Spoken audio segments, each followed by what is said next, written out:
Good morning, my Real News Midday TV family. Thank you so much for tuning in this morning, and I'm wishing for everyone a wonderful and a productive day. And in the news this morning, man on bicycle gunned down on Salter Pond Road.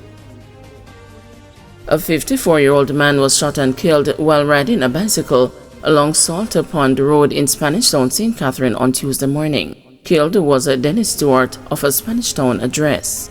Reports are that about 5:45 a.m., explosions were heard near a property located along the roadway, and the police were summoned. Upon arrival, Stewart was found suffering from what appeared to be gunshot wounds to his upper body. He was taken to the Spanish Town Hospital, where he was pronounced dead.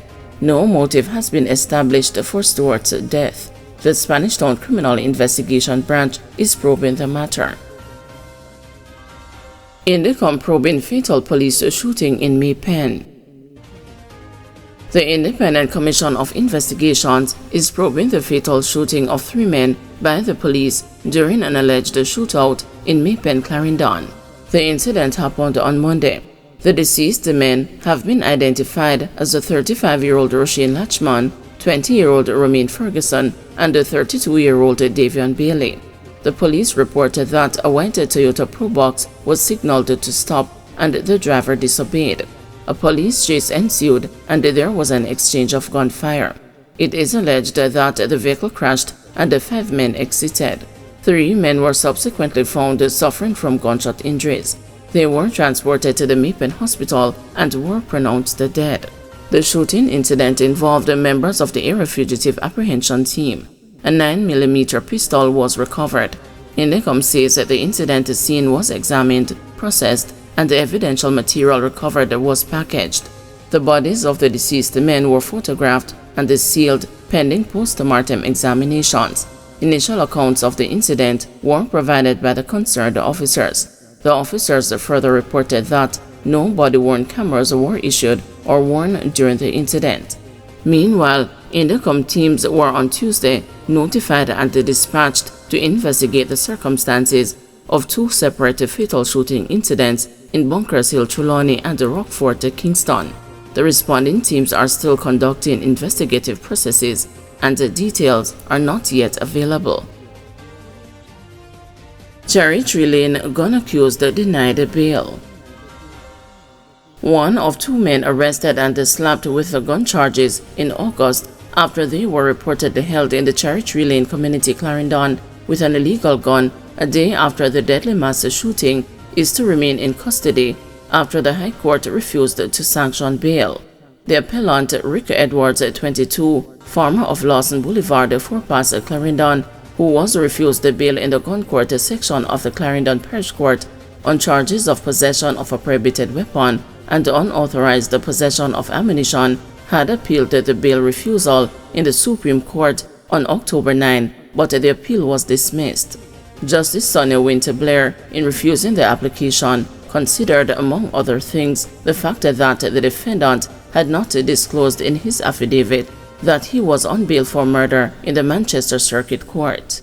Edwards and his co-accused, 24-year-old Devontae Jackson, a construction worker of Cherry Tree Lane, was arrested on August 12 after a black Taurus 9mm pistol and a magazine with 12 rounds were found in a crossbody bag which was in Jackson's possession. Both men had entered the community on an unregistered motorcycle about 10:30 a.m. when they were signaled to stop by a team of officers on patrol in the community. Edwards, who was the rider, reportedly slowed down the motorcycle but attempted to accelerate and was held. Jackson, who was the pillion rider, dropped the bag and ran off but was caught. When cautioned, Jackson reportedly said, "Officer, Eric, give me the bag, you know, officer. Me never know what in there." However, after he was charged with the offenses, he reportedly told the police under caution, "Officer, mind the gun," while Edwards made no comments. A day before the men were arrested, 17 persons were shot, 8 fatally, in an attack at a shop in the community. When the men were taken before the parish court, the judge, in her decision for refusing Edwards bail, noted the nature and the seriousness of the offense, the likely threat to public order should the defendant be released on bail, and the prevalence of the offenses of the type for which the defendant is suspected of committing. However, Edwards challenged the refusal on grounds to include that the learned parish judge erroneously placed significant reliance on Jackson's caution statement, which is not evidence against the defendant, that the police officer's statements did not establish the element of possession, that there is no evidence linking him to the offenses charged, and that the defendant is not considered a flight risk. Attorney at law Norman Godfrey, in his submission, argued that the parish judge gave too much weight to a factor which she ought not to have taken into account at all, and gave no weight to factors she ought to have taken into account.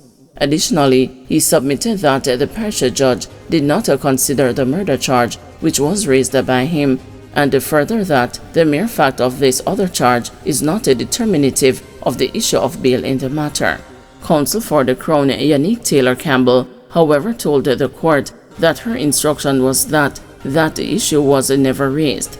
However, she submitted that the defendant was already before the court for the charge of murder, and the gun offenses were alleged to have been committed while on bail for murder. In light of the murder charge and the gun charges, she argued that the defendant was likely to commit other offenses while on bail. The judge, while noting that it was the duty of the defendant to approach the court with clean hands and in good faith, said that there was nothing in the parish judge's reasons to indicate that she had been supplied with that information or any evidence that she had received the information but failed to consider it. However, Justice Winter Blair said it was crystal clear that the defendant had made no mention of the murder charge in his affidavit before her. Further, she said that notwithstanding the source of the information, neither side provided the bail conditions accorded to the defendant on that charge.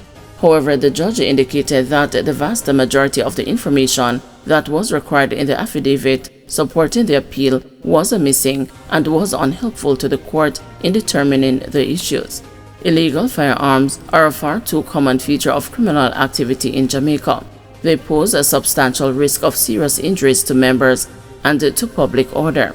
The charges against the defendant are serious and carry lengthy sentences on conviction. The failure to provide this court with adequate information with which to assess the risk to the public was a factor the learned parish judge considered and amounted to sufficient cause, the judge reasoned.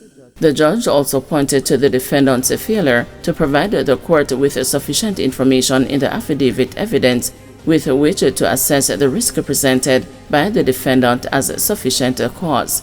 The judge subsequently concluded that in light of the foregoing, the defendant is likely to commit another offense whilst on bail and likely to fail to attend for his trial given the seriousness, nature and gravity of the charge against him. This latter risk is greater given the mandatory and lengthy term of imprisonment awaiting if he is convicted.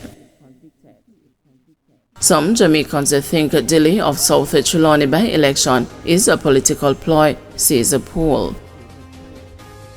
Some Jamaicans have labeled as political gimmickry the government's delay in announcing a by-election for the South Trelawney constituency, despite it being without a member of parliament for some time.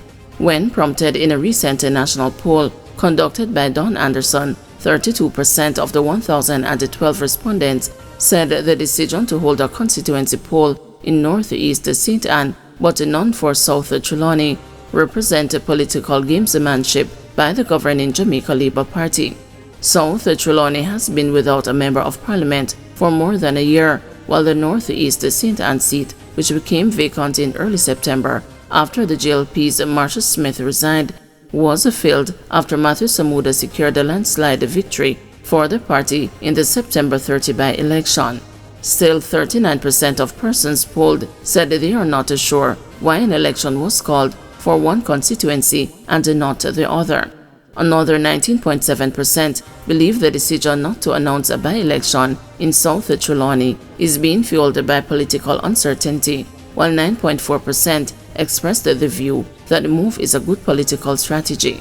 Mr. Anderson provided a cross-analysis of the responses with the political alignment of respondents. Let me just run those who said they're going to vote for the People's National Party were as follows. 42% felt it was political gimmickry. 36% of those who said they're going to vote for the People's National Party weren't sure what were the reasons for the delay and why the Northeast Sentan was called so quickly. 18% of those who said they're going to vote for the People's National Party said it was because the government is not sure how the voters would actually select which candidate they would select. And 4% of those who said they were going to vote for the People's National Party thought it was good political strategy.